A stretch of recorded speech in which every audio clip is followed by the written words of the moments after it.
So what's up mga kakri? So yun, update po tayo ngayon dito sa ating mga 1 month old na binigyan ko po ng Doximol.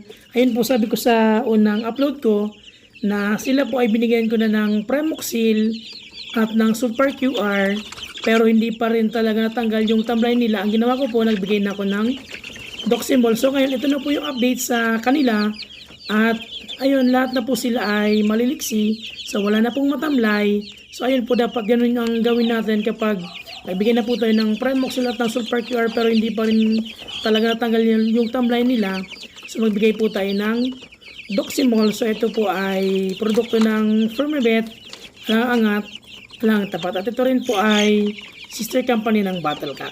At kaya po ito ay subok na sa ating mga sisiw at talagang napakadaling gamitin at madaling magpagaling sa ating mga sisiw. Dahil po kapag hindi nga tinablan ng Premoxil powder yung ating mga sisiw, yung matamlay po nila, hindi, ibig sabihin po hindi natanggal yung bacteria, kaya kailangan po natin gamit ng ibang antibiotics. So ang gamitin po natin ay Doximol.